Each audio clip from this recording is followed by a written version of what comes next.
Olá, pessoal. Meu nome é Luciane Godoy, sou professora de Relações Internacionais, e o assunto de hoje é a crise de 2008, tá? Vamos lá falar um pouquinho sobre a crise de 2008.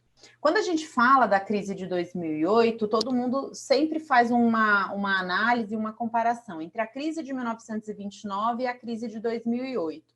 A gente pode encontrar semelhanças e diferenças nessas duas crises. Tanto a crise de 1929 quanto a crise de 2008, elas começaram, né, a semelhança entre elas é que elas começaram no mercado americano. A de 1929 começou com a quebra da Bolsa de Nova York, e a de 2008 começa também com a explosão do mercado de subprime, de hipotecas, né, que é um jeito, acho que mais fácil para todo mundo, para a gente trabalhar aqui no Brasil. O mercado de hipotecas americano, ele vai entrar em colapso, e esse colapso no mercado de hipotecas americano, ele vai desencadear uma série de quebradeiras, né, de bancos e de instituições bastante sólidas e com bastante influência dentro do mercado americano. Tá? Então, a origem, né, mesmo o mercado americano, e uma outra semelhança é que ambas começam nos Estados Unidos e depois elas se espalham e elas vão praticamente devastar a Europa, vão provocar efeitos bastante danosos, tanto em 1929 quanto em 2008. A Europa vai ser bastante afetada por essas duas crises. Tá?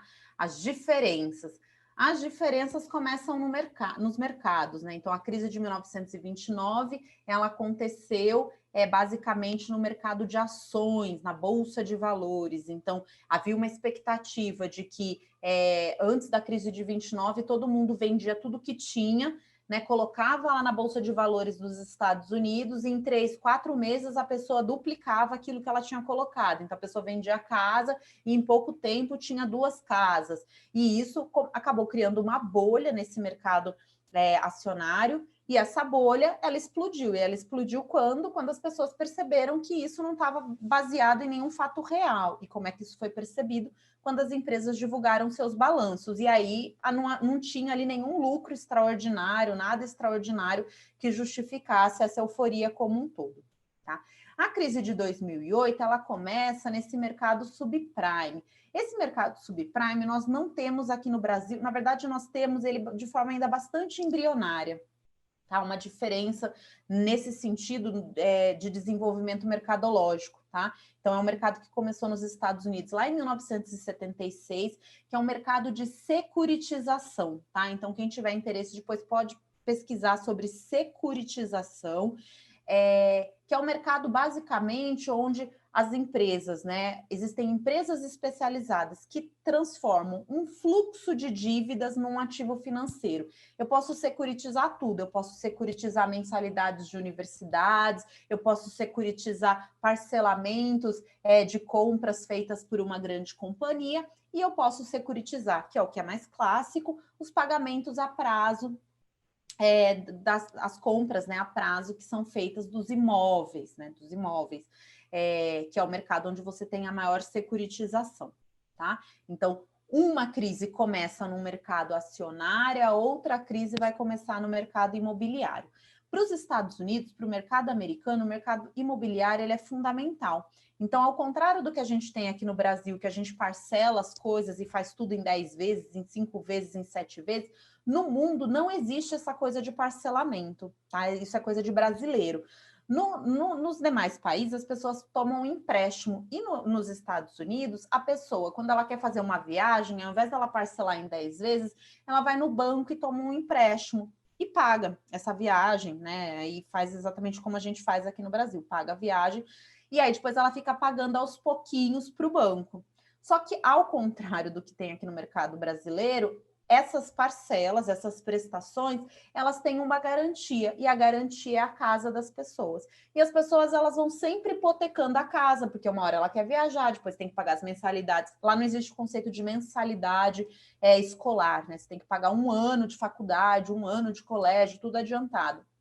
Então, as pessoas vão aproveitando a hipoteca para conseguir crédito. Então, o crédito nosso aqui no Brasil é em 10 vezes, em 12 vezes sem juros ou com juros, enfim, né? Não existe 12 vezes sem juros, mas o nosso aqui é o parcelamento, e lá são as hipotecas das casas das pessoas, tá? Então, é um mercado importantíssimo. É por isso que em todo filme americano sempre tem alguém preocupado com a hipoteca, porque é o jeito que eles têm de conseguir crédito. Então, quando esse mercado ele ruiu, ele destruiu praticamente boa parte aí da economia financeira, bagunçou bastante a vida dos americanos. A gente pode apontar como diferença entre 29 e 2008 a atitude do governo americano. Então, em 1929, a atitude do governo americano foi a adoção de práticas protecionistas ao comércio internacional, numa tentativa de evitar que os americanos ou as empresas americanas comprassem produtos de outros países e que passassem a consumir tudo de dentro dos Estados Unidos, e isso estimularia a economia americana. Já em 2008, a iniciativa foi completamente outra. O governo aprovou um pacote de auxílio financeiro, ou seja, o governo americano emitiu moeda e entregou essas moedas para a economia americana, algo que aconteceu pouquíssimas vezes na história dos Estados Unidos. Tá? O governo americano não tem o hábito de fazer ingerências, de sair em auxílio, sair em socorro de mercados, de empresas privadas.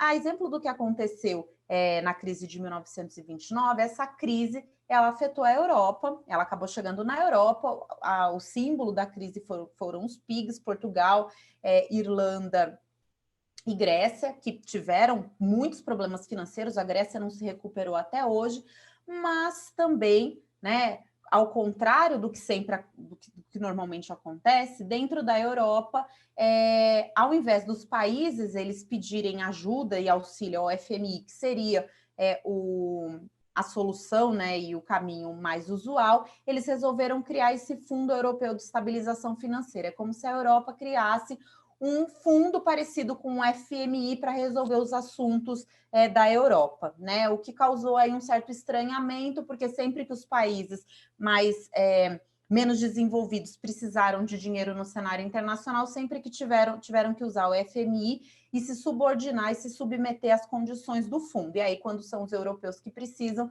eles deixam o fundo de lado e criam um mecanismo próprio, particular, para resolver os problemas. Um outro impacto, e esse impacto é importantíssimo nas relações internacionais, o euro ele vinha se consolidando enquanto uma moeda do sistema internacional. Então, o euro ele fazia uma concorrência ao dólar. E isso acabou com a crise de 2008, porque a Europa foi bastante afetada. E aí o dólar hoje ele se encontra como uma moeda, né? Novamente ele se coloca na posição como moeda hegemônica. Antigamente, né, lá antes de 2008, o euro era utilizado para comércio internacional. Hoje o euro ele é utilizado basicamente para questões de turismo, né? Hoje o comércio internacional e o sistema e o mercado financeiro voltaram novamente para o dólar e deixaram o euro aí numa condição mais de segundo plano. E a gente vinha num momento em que o euro ele se consolidava como uma contrapartida ou um contraponto ao dólar no cenário internacional. Um outro impacto foi essa política dos Estados Unidos, que eu falei para vocês, de auxílio às empresas e auxílio à economia americana, principalmente aos bancos.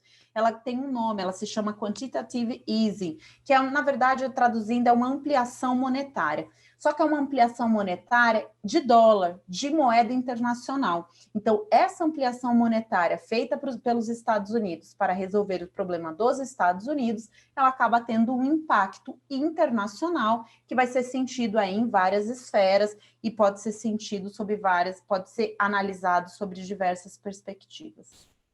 Ok? Muito obrigada. Tchau.